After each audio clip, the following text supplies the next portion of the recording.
die huwelik is volgens God se woord en volgens God se standaard tussen man en vrou.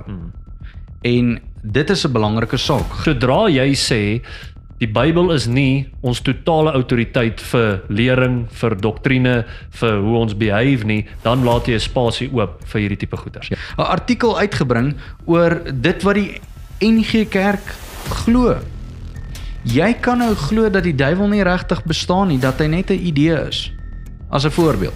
Jy hoef nie te glo in die maagdelike geboorte van Jesus Christus nie. Mense moet verstaan is 'n subjektiewe siening van moraliteit of doktrine sal altyd lei na valsheid. Dis hoe elke kult vorm.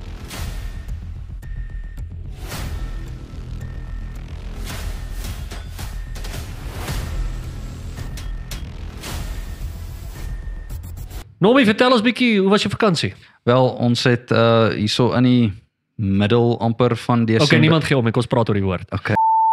Normie, jy's 'n ou wat 'n tyd al in die NG Kerk spandeer het. Ons weet jy's nie nou meer in die NG Kerkie, maar ons gaan vanaand praat oor die NG Kerk en ek dink dit is belangrik vir mense om te verstaan dat weer eens is ons fokus op wat sê die woord. Ons gaan kyk wat sê die skrif vir ons, want dit is ons objektiewe bron van waarheid. Ja. En dan wil ons kyk hoe die NG Kerk in lyn is met die skrif, of hulle buite skrif is, of hulle deel het van skrif, en wat kan ons daaruit leer, en hoe kan ons dit gebruik om nader aan die Here te kom, en as daar probleme is wat ons moet uitwys, dat ons dit kan uitwys en sê, maar luister, hierdie wat julle doen, hierdie wat julle vir mense leer, is nie wat ons sien in die skrif nie, en daarom moet ons hierdie tipe goeders doen, sodat ons die waarheid in die lig kan bring.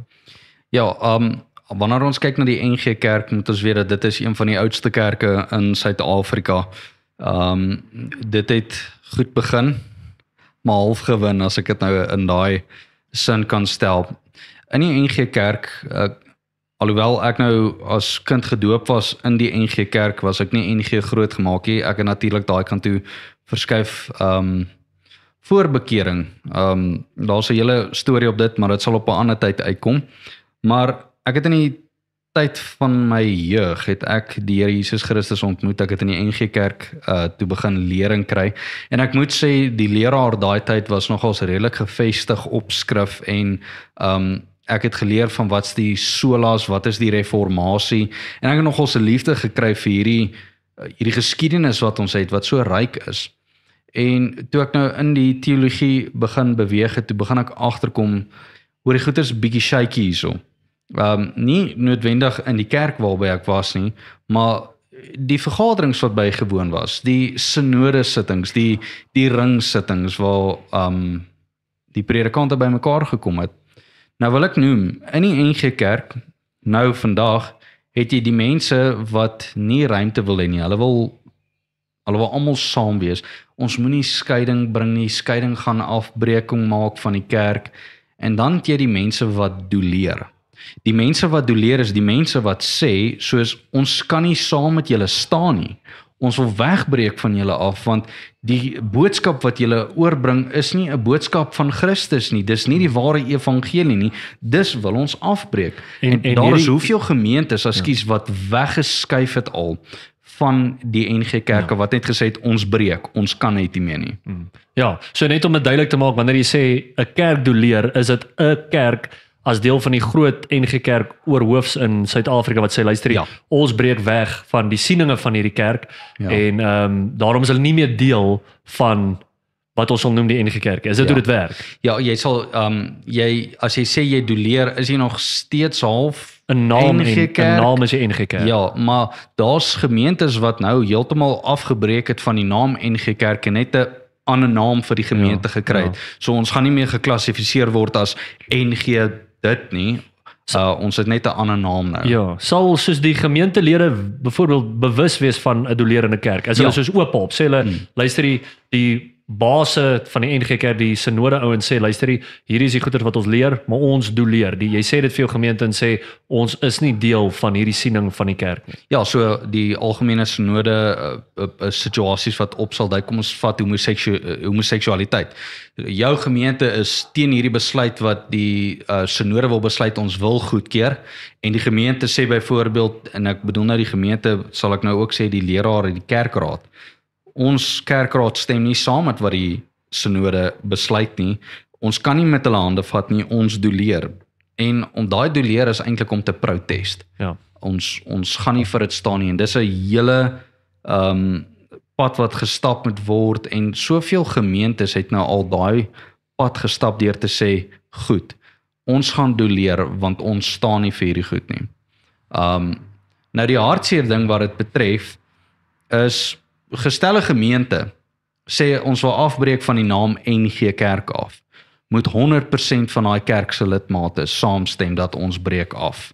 Maar as daar net een persoon is wat sê nee, ek wil nie deel raak van dit nie, ek stem saam met wat die algemene sinode sê, dan kan jy nie die naam NG Kerk afhaal nie, want daar is nog steeds 'n NG lid daarso. En dit maak dit nogals moeilik. Verstaan. So die hele gemeente moet saamstem. Ja. Dat Het jy vir ons min of meer 'n idee hoeveel kerke byvoorbeeld in Bloemfontein doleer?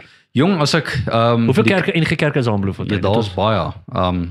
As ek net 'n voorbeeld kan gee, ek gaan nou net praat van Bloemfontein nie, maar in Suid-Afrika, as jy wil gaan opvolg in verband met die NG Kerk vir die dolerende groep, sal ek voorstel gaan skakel in by Kairos netwerk. Hulle sal daar 'n lys gee van hoeveel gemeentes nou al doleer het, hoeveel gemeentes het nou al afgebreek van dit. Baie konservatiewe rigting, baie skrifbehoudend, volg hulle gerus, maar hulle het 'n lys van kerke wat afgaan. Ek kan nie nou vir jou sê persentasie gewees, het jy idee? Nee, ek het nou nie 'n persentasie, maar jy kan by hulle gaan uitvind. Hulle sal vry wees om te kan antwoord op daai goedjies, omdat dit hulle rigting is. Ja. So, ek dink een van die groot goeters hoekom ons hierdie doen, en die hoof point van contention, hoe sê mens dit mooi in Afrikaans? Point of contention, soos die punt van waar ons stry. Ja. Met die NG Kerk, of die hele ding wat hierdie risie maak, hoekom ouens doleer, is die siening oor homoseksualiteit. Nee, ja, daar is eintlik vreeslik baie meer as net homoseksualiteit. Ons sal nou daarby uitkom. Maar ek glo dit is seker die hoofding, nee? Dit is die ding waar ek dink baie ouens oor passievol is en waar baie ouens sal ook besluit om uit die kerk uit te gaan as hulle nie doleer nie. En ek dink dit is seker een van die groot redes hoekom 'n kerk sal doleer. Nie waar nie? Ja. Die gemeente waarby ek was, ons het die een keer, ek sal nie sê looitjies trek nie, maar ons moes 'n stem gemaak het in verband met homoseksualiteit. Pla dit jou? Is dit vir jou belangrik? Waar staan jy met dit? Of ek praat nou onder korreksie, maar ek weet, is jy vir dit, ja of nee? Weet jy nie regtig hoe om te voel daaroor nie, of dit pla my nie regtig nie? En die meerderheid van die gemeente, onthou ek, se stemme was gewees dat ons is teen homoseksualiteit. Daar was 'n baie meer kant ook aan die kant van deur te sê, ek is nie seker waar ek staan met dit nie. En daar was baie min mense wat gesê het, so ek worry nie regtig daaroor nie. Ja. So dis basically maar hoe daai stemme gegaan het. Ja. En hierdie is baie belangrik, want ons moet onsself vra, waar het dit begin, hierdie ding? Want kom ons, ek dink ons moet 'n ordentlike eksegetiese ding gou doen oor homoseksualiteit. Laat mense kan verstaan, hoekom is dit 'n groot storie, wat sê die skrif werklik, en hoe kry party ouens dit reg om weg te kom met die idee dat homoseksualiteit aanvaarbaar is vir Christene, of dat hulle selfs homoseksuele mense trou. Maar ek dink die belangrike ding is, omtrent al die liberale ouens, ek sê omtrent, ek dink dit is 100% van hulle, die eerste ding wat gewoonlik by die deur uitgegooi word, is hierdie idee van die infallibility van die skrif, of dat die skrif ook sufficient is. Sodra jy sê, die Bybel is nie ons totale autoriteit vir lering, vir doktrine, vir hoe ons behave nie, dan laat jy 'n spasie oop vir hierdie tipe goeters. Ja. So, in my siening is dit die eerste ding wat val, is hierdie idee dat die skrif inerrant is, dat dit sonder fout is, en dat die skrif volledig is om vir ons als te leer. Dis gewoonlik die eerste stap, sê jy, o nee, jy weet, die skrif is 'n goeie boek, dis 'n lekker boek om te lees, ons moet dit bestudeer, maar dis nie die finale autoriteit nie. Ja. Liberalisme in daai sin sal eerder die menslike gevoel, die kultuurse beweging beskou as die laaste gesag as wat die woord van God sal doen. Ja. En dis so 'n belangrike eerste domino om te val. Dis hoekom ons so sterk hier opstaan. Dis hoekom hierdie program se naam Deur die Woord is. En ek so bly jy daai naam voorgestel, want dit simboliseer perfek waaroor alles waar ons praat gaan. Wat mense moet verstaan is 'n subjektiewe siening van moraliteit of doktrine sal altyd lei na valsheid. Ja. Dis hoe elke kult vorm. So al die ouens wat ons altyd noem, die Jehovah's Witness, die Mormone, die Israel visie, al hierdie ouens se groot ding is hulle aanvaar nie die volle, hulle sien nie sola scriptura nie. Ja. Hulle sien nie die woord as autoriteit nie, as die finale autoriteit nie, en hulle bring hulle eie gevoelens, hulle eie ideologies, hulle eie idee van hoe die ding moet werk tot die gesprek, en dit lei tot valshede. En dit lei tot op die einde van die dag dat daar iets gebeur soos homoseksualiteit wat aanvaar word in die kerk en dat hulle self so ver gaan om mense te trou. Maar met dit gesê, weet ek al sekere ouens wat probeer sê, maar luister, dit is nie 'n Bybelse konsep. Ek het al mense gehad wat vir my sê, maar hier's twee mense wat lief is vir mekaar.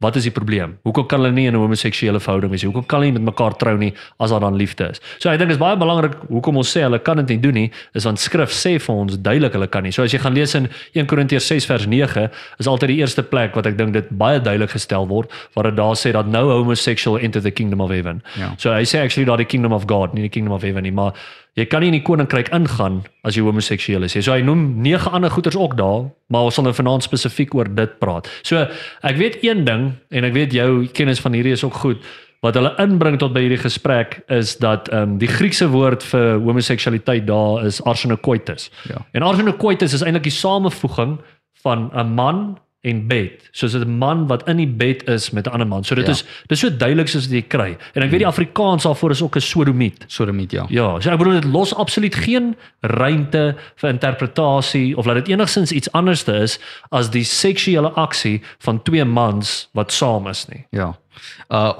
Ons het een keer by 'n ringsitting gesit waar die een predikant een van die klasse aanbied vir Grieks by die universiteit, en hy het letterlik met die verduideliking gekom dat daai woord is nie sodomie nie, dit is eintlik in Grieks porneia, wat ons die afstam kry van pornografie. Ja. Soos net die denke, die gedagtes daarvan, dis nie homoseksualiteit nie, dis die gedagtes. Maar dis interessant. Ja, Want ek bedoel porneia is aan die begin daar wanneer hy praat van 'n fornicator ook. Ja. Nie waar nie? So hy sê dis eintlik dieselfde woord. Ja, so dit lei eintlik presies op dieselfde punt af neer, dat daai mense gaan nie die koninkryk van God beerwe nie. Ja. En dit is eintlik skokkend, want hy maak 'n hele teorie daarvan is dat die Here sê nie dit is sodomie nie. So ons kan nie sê dit is 'n sonde wat gaan lei na die hel toe nie, of enigiets van dit. Exactly, en die ding van my met hierdie is net ook, hulle sê nou daar's liefde, maar dit is, ons weet ook daar's verskillende definisies van liefde. Ja. So jy weet jy kry jou agape liefde, en dan kry jy jou eros liefde en van die ander liefde. So die probleem van die is, as ek het so, dis nou seker 'n bietjie 'n kras voorbeeld, maar okay, kom ek sê so sê nou maar, ek is obviously lief vir my vrou, en volgens die Bybel kan ek in 'n eros liefde met my vrou tree. Ja. Okay.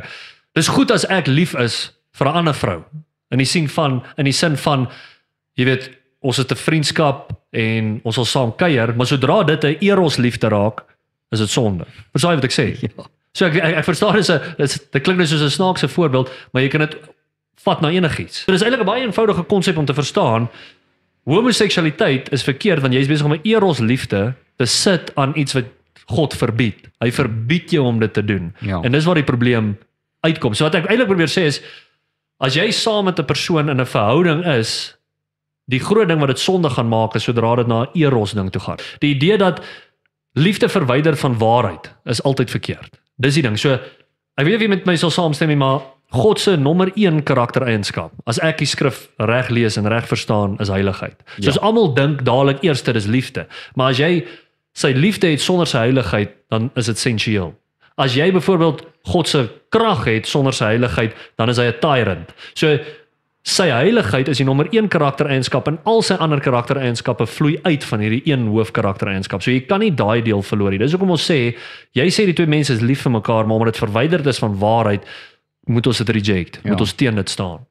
Ja, ek meen, as mens net, en dis wat liberalisme in sy essensie ook doen, dit sal nie met jou regtig noodwendig verskil op sekondêre sake nie, maar dit gaan verskil op die fundamentele sake. En een van daai fundamentele sake is die huwelik. Die huwelik is volgens God se woord en volgens God se standaard tussen man en vrou. En dit is 'n belangrike saak. God het dit ingestel. Okay, maar omdat liberalisme 'n neiging het om te akkommodeer. Nou, enige woord wat eindig met ism beteken, daar's klomp idees, daar's 'n ideologie wat saam met dit kom. Voordat jy die rootwoord kry wat voor dit na dit gaan kom. So liberaal in sy sin beteken vrydenkend dan. Ons kan in 'n mate vrydenkend wees, maar wanneer dit by God se woord kom, kan jy nie net besluit, ek dink dis wat God sê nie. God is duidelik in sy woord oor wat hy van hou en wat hy nie van hou nie. Ja. Jy kan nie net kom en sê, wel ek voel persoonlik dit is nie wat God sê nie. Jy kan nie daarop reageer so nie. Ja. Maar ons het nou gepraat oor homoseksualiteit. Die probleem lê meer as net dit. Ons moet kyk na die oorsprong van hierdie goed. Nou die skrif, Paulus noem vir ons daar in 1 Timoteus dat die Gees sê uitdruklik in die laaste dae gaan baie afvallig raak van die geloof. Is dit nie so nie? Nou, ek dink in die Engels is dit 'n apostasy. Ja. Nou, dis heeltemal, daar's 'n groot verskil tussen afvallig wees en terugval. Terugval kan net in daai mate wees van ek het bietjie teruggeval in my geloof, ek het bietjie meer lief geraak dalk vir sonde, dalk lukewarm as ek dit nou so kan stel. Maar afval beteken letterlik om weg te draai van dit wat jy eens op 'n tyd geken het as waarheid. Okay, ja. Nou daai is die hele oordrag as ek dit nou so kan stel van waar dit begin. Dit gaan nie oor die predikant wat daar voor staan en mense net leer nie. Dit kom ver meer as net dit. Dit gaan oor waar hy sy opleiding gekry het.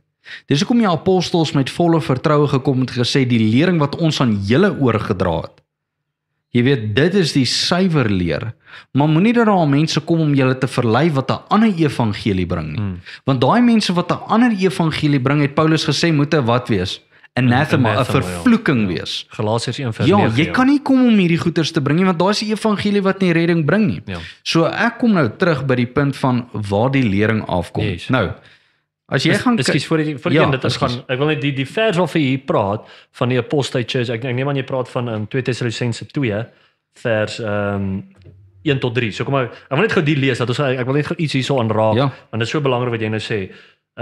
2 Tessalonisense 2 vers 1 sê, "Now we beseech you, brethren, by the coming of our Lord Jesus Christ and by our gathering together unto him." So hy praat hierso van ons hoef nou nie in eskatologie in te gaan nie, maar basies van of dit nou sy wederkoms is, maar dit is of die wegraping is, maar dit is wanneer Christus weer kom. So dan word dit praat nog van 'n toekomstige ding. En dan sê hy in vers 3, hier's twee goeters wat moet gebeur voor daai dag kan gebeur. Dan sê hy, "Let no man deceive you by any means, for that day," wat sê daai hierdie day of Christ, hierdie dag wat Christus terugkom, "that day shall not come except there come a falling away," waarvan jy nou praat. First, and that man of sin be revealed, the son of perdition. So daai praat hy van die antichrist. So hy sê hier's twee goeters wat moet gebeur voor Christus terugkom. Die een is die wegval van die kerk waarvan jy nou praat, die apostasy. Die Griekse woord daar is apostasia. Ja. Die idee laat, soos jy nou gesê het, jy was deel van hierdie ding en nou val jy terug af vanaf. Jy draai jou rug daarop, jy draai jou rug op die Here. En presies soos jy nou gesê het, is hierdie wat aangaan in die NG Kerk is, as dit nie totaal en al 'n apostate is nie, is dit die beginvlakke wat die Satan sy kloue in die kerk kry en mense kry op 'n posisie van, soos jy sê, hierdie liberale ideologie. Hierdie idee van ons is net vry en ons kan maak wat ons wil. En dit is die vraag hier vandag, want ek dink, ek weet jy sal seker dan saam met my stem, ek dink die NG Kerk is 'n volkome apostate church. Ek dink nie hulle is. Ek dink nie die volkome omset van die kerk is noodwendig apostate nie. Ek dink die ouens wat nie doleer nie. Die ouens wat nie doleer nie, is besig in daai rigting. Kan jy sien, hulle het obviously nog 'n deel wat hulle vas aan die Here, maar as jy praat van wat die synodes en die oorgrote meerderheid nou teach, dit dink ek is apostate. Soos jy nou gesê het, hoe kan jy iets wat God so duidelik sê is verkeerd, wat God sê, soos jy nou gesê het, jy moet anathema wees as jy hierdie tipe goed glo. Jy staan in totale rebellie teen God se woord. As jy byvoorbeeld gaan homoseksuele ouens trou. Ja. Ek dink jou kerk is 'n apostate as jy so ver gegaan het om homoseksuele ouens te trou. Ja, ek wil net gou bylaas by daai vers. Dit was 1 Timoteus 4 gewees. Wat Paulus aan Timoteus skryf, hy sê, "Maar die Gees sê uitdruklik dat in die laaste tye sommige van die geloof afvallig sal word en verleidende geeste en leringe van duiwels sal aanhang." Nou, ek wil net eers op dit opkom. By die universiteite, kyk, as jy net 'n teologiese universiteit het, wat hierso studeer ons net teologie. Dink ek daarso sal riglyne wees soos die persoon moet dit kan glo, hy moet kan staan op hierdie goed, hy moet kan konservatief is, as ek dit nou so stel, afhangende wat se teologiese universiteit. Ek vat die Master Seminary van John MacArthur hulle. Ek meen, daar is 'n teologiese fakulteit, 'n universiteit, so alles daarso is gesentreer op God se woord. Nou, kry jy universiteite wat nie net een fakulteit akkommodeer nie, maar verskeie. So kom ek gee byvoorbeeld hierso die Universiteit van die Vrystaat, het ons landbou, ons het medies, ons het die teologie, ons het verskeie afdelings van fakulteite wat jy op kan studeer. Nou, as jy gaan sien wat gebeur om heel moontlike pos te kry, gestel jy gaan doen aansoek as 'n prof vir Grieks of kerkgeskiedenis of hoe ook al die geval. Jy moet dit kon aangebied het al, jy moet agtergrond kan hê daarvoor dat jy dit kan aanbied. Kursusse of so wat jy op jou CV kan hê as hulle die pos adverteer. Dan is dit nie noodwendig die fakulteit wat die besluit maak oor wie is die een wat kom om klas te bied nie. Die vrae wat gevra word kom van HR af. So daai vrae is nie noodwendig gebied wat in jou veld gefokus gaan word nie, maar is algemene vrae soos wat sou jy doen as hierdie situasie opduik? Hoe sal jy dit hanteer? Jy weet, en so hulle weet glad nie of jy kompetent is in jou vakgebied nie. Dis net totaal en al. Hulle sal enige ou akkommodeer as die ou die regte antwoorde gee wat hulle wil hoor. So hulle sal, as die ou sê, jy weet, as daar homoseksuele mense, ek gaan nie dit opbring nie, ek sal sommer net, jy weet dit veralgemeen, ons gaan net fokus op die liefde, hierdie mense moet mekaar lief hê. Dis nou 'n voorbeeld, ek gaan nou ver uit op dit, maar dis die voorbeeld. Die HR mense sal nie vra in jou vakgebied nie, hulle gaan jou ander vrae vra, die vrae wat hulle elke ander persoon moet vra van enige gebied, en daar lê die gevaar, want die mense gaan nie jou agenda sien om te weet waarin jy glo nie. Dis hoekom die NG Kerk sit vandag en die universiteit sit waar hy sit vandag. Want jy het professore en die Volksblad het, ek dink, 'n paar jaar, dalk 3 jaar, 4 jaar, dit kan meer wees, ek praat nou onder korreksie, 'n artikel uitgebring oor dit wat die NG Kerk glo. Jy kan nou glo dat die duiwel nie regtig bestaan nie, dat hy net 'n idee is. As 'n voorbeeld. Jy hoef nie te glo in die maagdelike geboorte van Jesus Christus nie. Hoekom nie? Want menslik gesproke, volgens die kultuur, is dit onmoontlik. So kom ons akkommodeer die kultuur en vermy dit. Ja, dit kom daarop neer. Daar's mense wat dit sal verkondig. So dis nie official doctrine nie, dis jou keuse. Ja, jy kan die virgin birth wil, as jy dit wil deny, kan jy kan dit ontken. Jy hoef nie meer te glo dat God die skepper is nie, jy kan glo in evolusie. Ja. Sien, weet, dis hoe ek gesê het, dit kom weer terug by hoe ernstig vat jy die woord van God. Ja. As jy nie die Bybel sien as die autoriteit nie, as die woord van God nie, dan gaan jy slip in al die goed. Maar as jy sien, hoor, hierdie is God wat met my praat wanneer ek die boek lees, dan sê jy geen spasie laat vir enigeen van hierdie goed. Ja, ek dink 'n baie gevaarlike plek, en ek weet nie hoe bekend is jy met die apostoliese geloofsbelijdenis, die geloofsbelijdenis van Athanasius, of die geloofsbelijdenis van Nicea nie. Daar is nogals goeie geloofsartikels om op neer te gaan. Nou, ons noem die geloofsbelijdenis van die apostels die 12 artikels. Weet jy hoekom is die geloofsbelijdenisse opgestel? Dis om in kortliks op te stel, dit is wat ek glo. So nou kom ons wat protestant is, ons kom en sê, ek glo in God die Vader, die Almagtige. So die apostoliese geloofsbelijdenis was opgestel vir ons, om ons te beskerm teen dwaalleer wat inkom. Okay. So ons maak die aanmerke, ons doen die verklaring uitskrif uit deur te sê, ek glo in God die Vader. Wat leer die universiteit vandag? Jy hoef nie meer te glo God is Vader nie. Jy kan glo hy is 'n moeder. Jy hoef nie meer te glo dat hy is die skepper nie, jy kan glo in evolusie. En letterlik in elke kategorie van die geloofsbelijdenis word dit aangeval. Jy hoef eers mee te glo dat Jesus waarlik bestaan het, jy kan net glo hy is 'n opgemaakte storie. Maar as jy gaan kyk na die geskiedenis en die bewyse, bevestig dit dat God het waarlik ontstaan. Hy bestaan tot in alle ewigheid, hy het sy seun uitgestuur, die bewyse punt alles na Christus toe, Ons het 'n punt om op te staan. Maar waar liberalisme inkom, is om die mens te akkommodeer. Jy hoef dit nie te glo nie. Ons wil jou beskerm. Hierdie is net liefde. Dis net liefde en ek wil 'n gedeelte kry hierso. Ja. Op daai wat jy nou sê, ek dink ons moet besef dat liefde is reeds nie vry nie. 'n Groot deel van liefde is beperk in die sin van wanneer jy natuurlik vir jou vrou sê jy's lief vir haar en jy trou met haar, dan maak jy jouself reeds, as jy besluit jy gaan trou met hierdie een vrou, dan maak jy jouself reeds nie vry nie. Want nou sê jy nee vir alle ander vrouens. Hoor jy wat ek sê? Ja. So ware liefde is reeds beperk. Ware liefde is reeds nie liberaal nie, want dit word ingeperk. Dieselfde wat die Bybel vir ons leer, dat is God alleen wie ons moet liefhet. Verstaan jy? Dis hom alleen wat ons moet dien. Ons kan geen ander gode dien nie. So dit is weer eens dit is 'n beperkte ding, liefde. Dis nie hierdie vry oop vir almal tipe ding. Ja. En as jy gaan kyk regtig wat is die beginsel van skrif in verband met liefde, Efesiërs 4 vers 15. Hoor wat sê Paulus hierso, maar terwyl ons in liefde die waarheid betrag. Yes.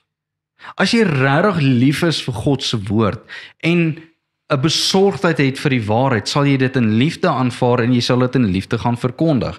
Maar as jy nie 'n liefde het vir die ware woord, dat die skrif die finale autoriteit en gesag is nie, gaan jy nooit 'n liefde hê vir die dinge van die Here nie. No. En dit is waar die probleem begin beweeg, is daar's lektore vandag in universiteite wat net vir jou kom en sê, luister, dis 'n sprokiesverhaal, jy het nie nodig om in hierdie te glo nie, dit kan jou wel 'n beter mens maak, maar daar's niks nut by dit nie.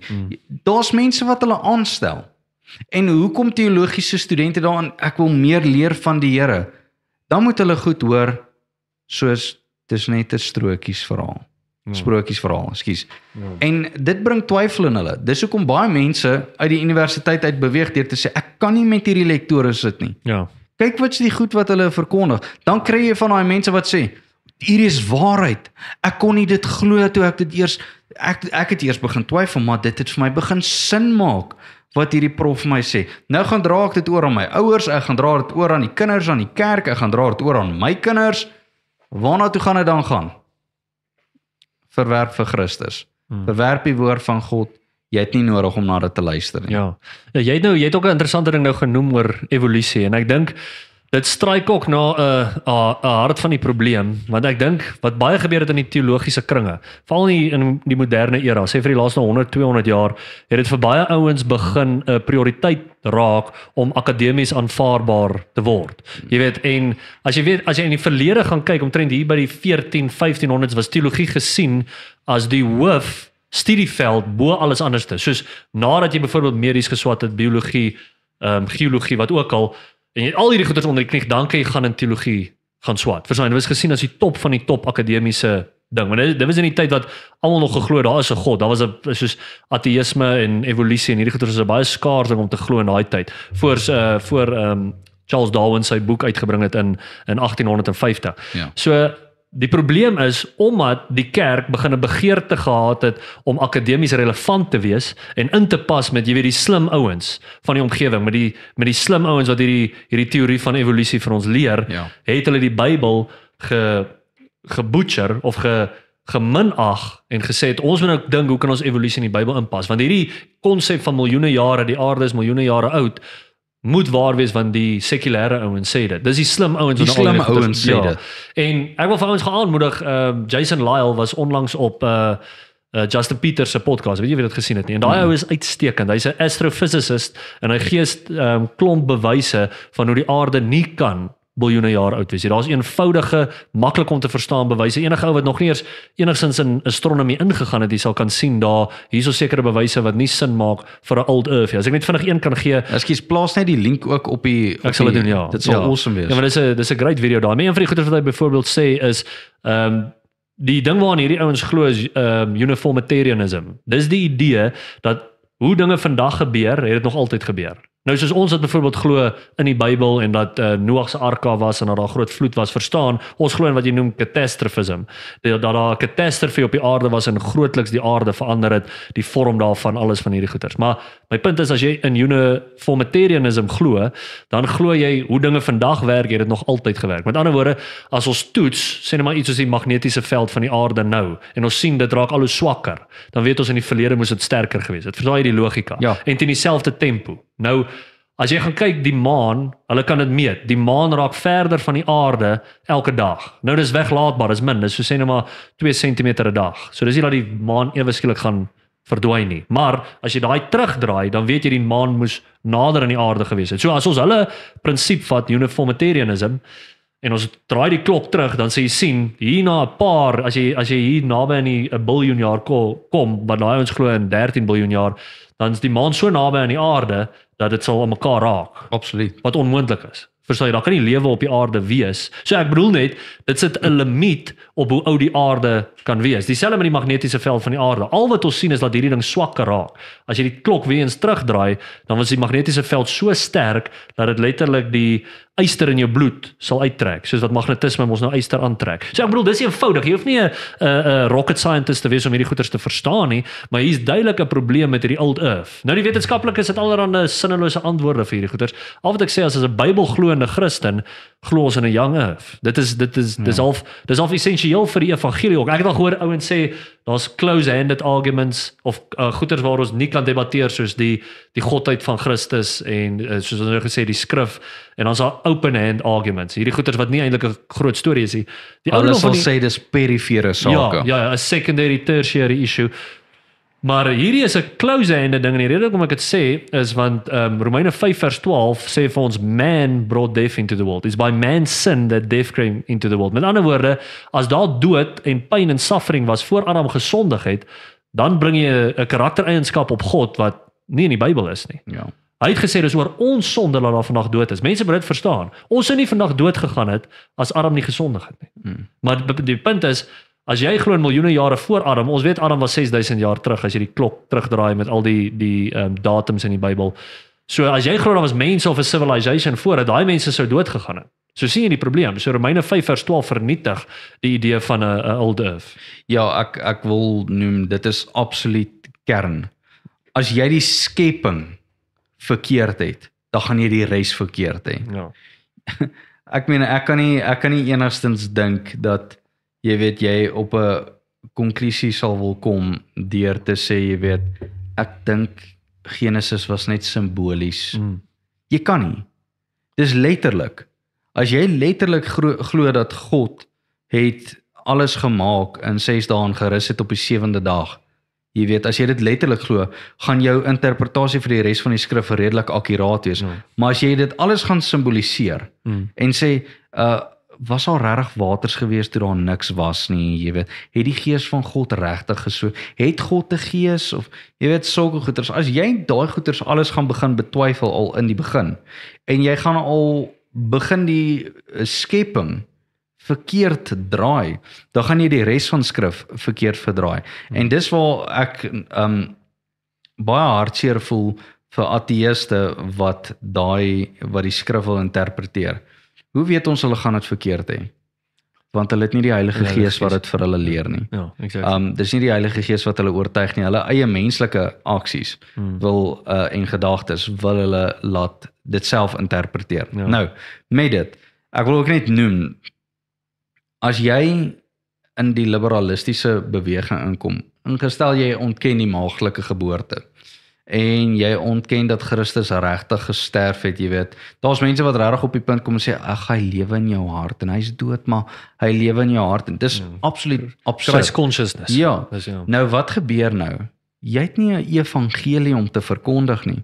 Hoe gaan evangeliseer hulle? Hoe gaan vertel jy vir mense hulle moet bekeer van jou sondes as die redder self nie eens opgestaan het nie?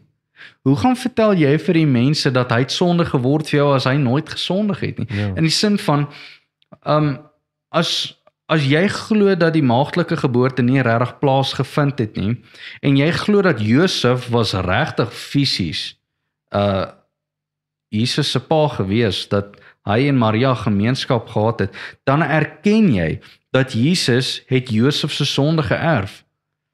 Maar as Josef nie in die lyn was nie, soos wat hy nie is nie, dan het hy nie Adam se sonde geërf nie. Hy moes uit die vrou gebore geword het, want hy het nie uit die man gekom nie, hy het uit homself uitgekom. En dit beteken, hy het nie die oorspronklike sonde oorgeneem uit sy pa nie, Josef nou. Verstaan, maar hy as God het vlees geword, wat beteken hy het nie die sonde aangeneem, soos wat ek en jy van ons paas af het nie. Ja. Dis hoekom hy sonder sonde is. En as jy dit wil verkondig in 'n evangeliese sin, hoe gaan jy dit vir mense verkondig dat daar waarlik redding is? Hoe gaan jy vir mense verkondig dat daar is 'n oordeel? Daar's 'n oordeel wat gaan kom, as jy nie eers fisies self glo, dat die enetjie wat die regter gaan wees, regtig uit die dood uit opgestaan het nie. Ja. Jy gaan alles, jou hele evangelie gaan platval, en dis 'n evangelie wat nie kan red nie. Dit is hoekom Paulus gekom het, dat enige iemand wat gaan kom en 'n ander evangelie gaan verkondig, laat hom 'n vervloekte wees. Want daai bring nie hoop nie. Dit breek af en dit jaag soveel mense stryd hel toe. Precies. En om net te akkommodeer, die kultuur te akkommodeer, jou interpretasie van skrif word nie gelê op die kultuur nie, dit word gelê op wat God uitbring uit die woord uit vir jou. Ja, en presies wat jy sê, ek dink die ding hoekom hierdie so gevaarlik is omdat hulle groot dele van waarheid nog steeds gebruik. Dus hulle sal nog steeds sê, okay, daar is 'n Bybel, daar was 'n Jesus, daar is dalk net 'n ma gebore nie, en baie van dit sal hulle ook so positief laat klink. Verstaan, hulle is die ouens wat net omgee oor die community en omgee oor die arm kinders en die jy weet die mense wat sukkel in die lewe, en hulle wil die wêreld so opbou, so wie's ons nou om te sê, jy weet hierdie is mense wat nie die Here ken nie. Wie's ons nou om te sê hierdie mense is verwyder van die skrif? En dis wat dit so gevaarlik maak. Al die gevaarlikste false teaching. Jy weet, ek is redelik oortuig, nie te veel mense gaan môre opstaan en in satanisme inval nie. Ja. Soos ek dink selfs jou ouens wat regtig verwyderd is van die Here kan sien, okay, hier's 'n fout met hierdie, maar hierdie goeters het waarheid, baie waarheid wat hulle gebruik, sê net maar 95% waarheid, maar 5% valsheid, en dit is hulle ondergang. Die punt is, ons kan 0% valsheid hê. Dis hoekom hierdie so belangrik is laat ons hierdie valsheid uitwys. Want ek weet nie ook of jy weet hoe werk rottegif nie, maar rottegif is soos 99.995% goeie kos, maar daai 0.0005% slegte kos, arsen wat hulle in die goed sit, maak die hele rot dood. En dis wat ons moet verstaan, dis wat met die kerk gebeur. Jy laat een doktrine val, jy laat een ideologie of een ding wat die Bybel nie teach nie, wat jy in jou kerk inlaat, en dan ewe skielik sit jy met hierdie gemors waarin die NG Kerk nou is, en waar dit op 'n plek is wat ons kan sê, ons dink dit is 'n postheid. En met dit wil ek ook hierdie teks lees, wat ek dink so belangrik is, dat mense verstaan, die Bybel gee vir ons die Satan se plan. Dit gee vir ons die Satan se riglyne. So met ander woorde, jy kan dink as ons wil 'n land gaan inval, so sê net maar ons besluit, ons gaan nou Botswana of iets, ons gaan by mekaar kom, ons gaan Botswana inval. Dink jy nie, dit sal useful wees, as ons Botswana se gameplan het nie? Of wat ons weet wie Botswana is, verstaan jy, hoe hulle militêre eenheid lyk, dan is ons baie beter ge-equip om hulle aan te val. Voorbereid, ja. So, as jy gaan kyk na 2 Korintiërs 11, vers 13 tot 14, sê dit vir ons wie die Satan is, en wat sy plan is, en dit sê daar vir ons, for such are false apostles, deceitful workers, transforming themselves into the apostles of Christ, and no marvel, for Satan himself is transformed into an angel of light. Therefore, it is no great thing if his ministers also be transformed as the ministers of righteousness, whose end shall be according to their works. So hoor jy wat hy sê? Wat sê hy? Die apostels van Satan, wie is hulle? Die apostels in die kerk. So jy dink die Satan kom met 'n vurk en met 'n rooi stert. Die Bybel sê die Satan staan agter 'n pulpit en smile en sê hy, want hulle het hulle self dit, as jy die teks weer lees, daar so hulle het hulle self dit gemaak. Ja.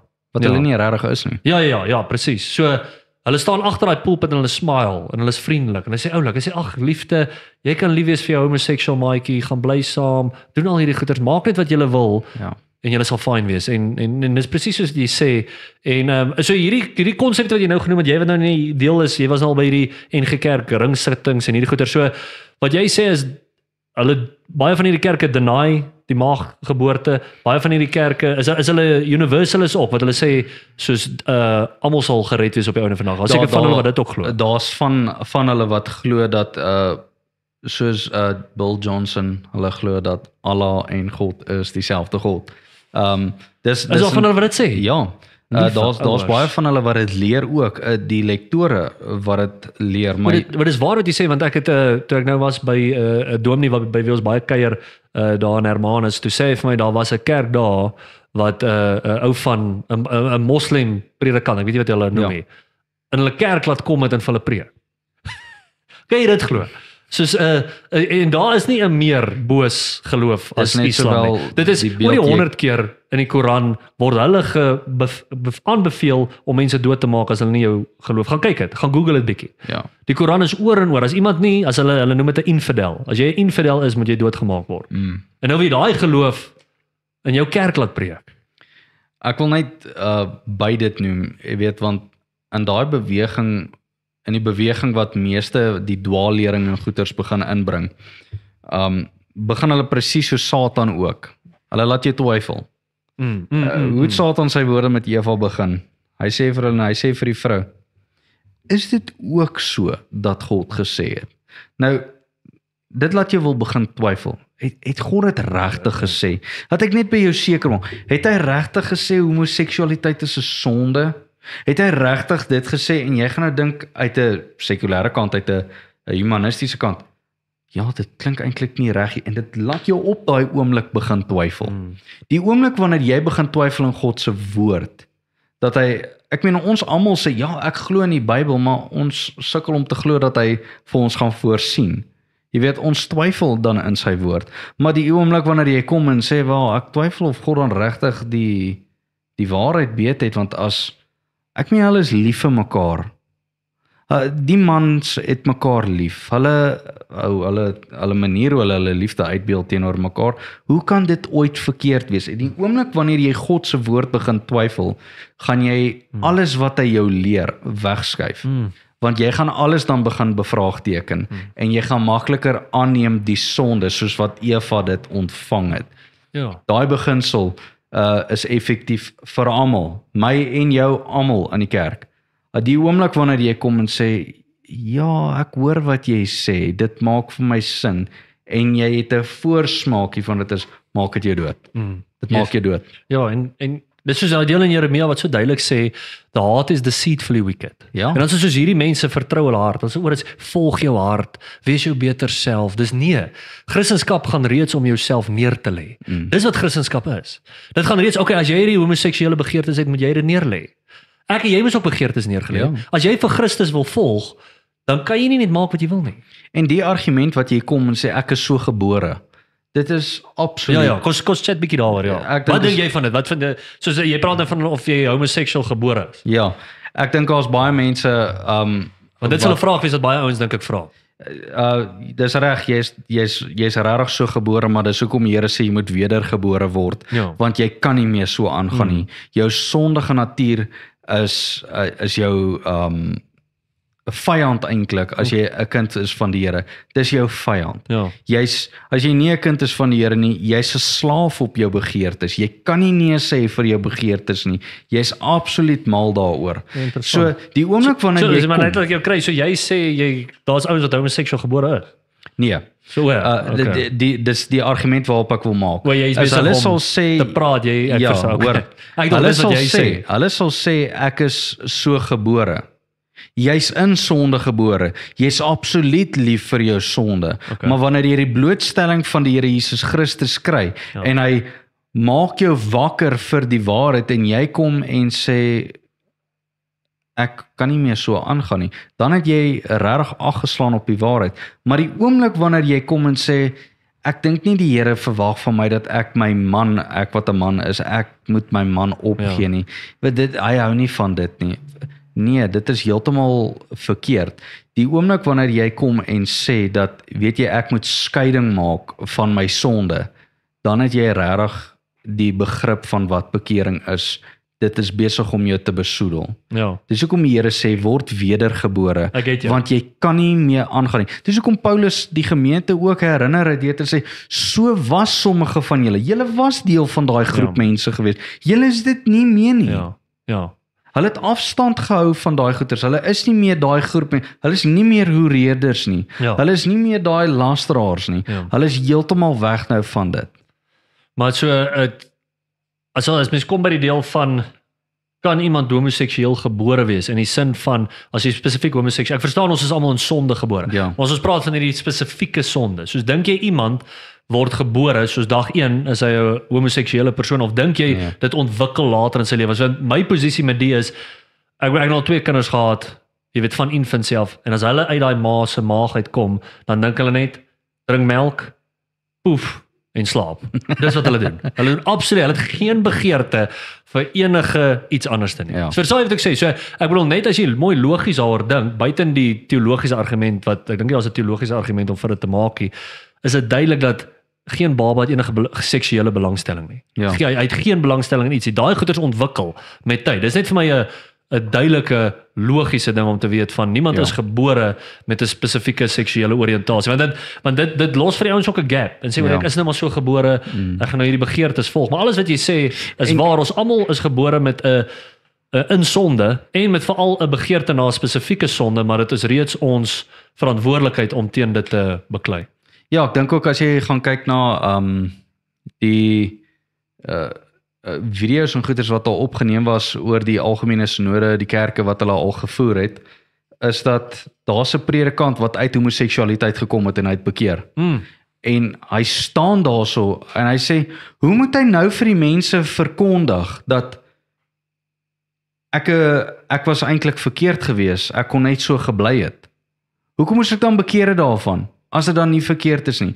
En die probleem is, dit wat die NG Kerk destyds geleer het, wat konservatief was, moet hulle nou heeltyd voor sê, ons is jammer, ons het die pot heeltemal misgehad, ons het dit nie reg geïnterpreteer nie. En die oomblik wanneer jy op daai terrein begin kom om heeltyd om verskoning te begin vra vir dit wat jy op 'n tyd geleer het, raak jy al op grys water.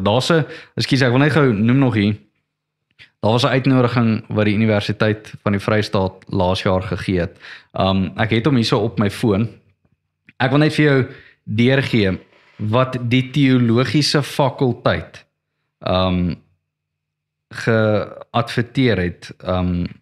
As 'n bietjie kan nie wag om dit te hoor. 'n blootstelling. Ek gaan dit nou vir jou lees hier sodat ek hom net kry. A call for papers. Ancestor Day celebration, 8 May 2025. Ancestors, Memory and Democracy. The Faculty of Theology and Religion at the University of Free State calls for conferences, papers in celebration of annual Ancestor Day, 8 May 2025, and the 2025 theme is Ancestor, Memory and Democracy. In celebrating our Ancestor Day, we look back to the heroine contribution of our ancestors and elders. As Africa strives to carve out its own identity vis-a-vis Western culture's imperialism, their contribution and memory are the fountain from which we draw lessons regarding Afro leadership style, governance, African spirituality, African family culture values, and African healthcare practices. This year's themes comes timely given the urgent need to redefine our own values and democratic systems. Hence the question, who are we and what kind of public institution do we inspire? Their questions cannot be fully answered without drawing and drinking from our own wells of oasis. Jy weet, jy kom op 'n punt wat jy nou wil sê, Afrika ancestors, jy weet die goeders wat hulle opbring, hulle values, hulle waardes, as jy gaan kyk wat hulle glo in hulle ancestors en hulle bene en goeders daar gooi en die rituele en goeders wat hulle volg, is dit regtig wat jy in die teologiese fakulteit wil inbring? As jy eers begin hande vat met ander godsdienstige goeders, dan moet jy klaar weet, jy is defiled, jy is nie meer in staat om onderrig te kan gee nie. En met demoniese goeders nog meer as ooit. En ek wil net vanaand op dit sê, want dit is een ding wat ek dink baie ouens mis.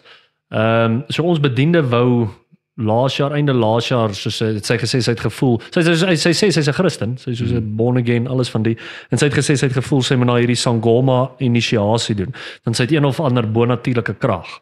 En toe sê ek vir haar, luister jy kan nie dit reconcile met wat die skrif sê nie. En toe hamer sy al vir heeltyd ook in hierdie kultuur, jy weet dit is van haar ras af en hierdie tipe goed. En ek wil vir mense duidelik sê dat dit is nie 'n raskwessie nie. Daar's valsheid wat wit mense ook glo. Soos wat ons nou gepraat het met die Israelvisie, soos wat ons nou gepraat het met die Rooms-Katolieke Kerk. Dis dalk predominantly wit, dis is 'n wit ras kerk, maar dit beteken hulle het ook valshere. So ons wys nie die valshere in ancestor worship uit oor julle kultuur of julle ras nie, dis net verwyder van skrif.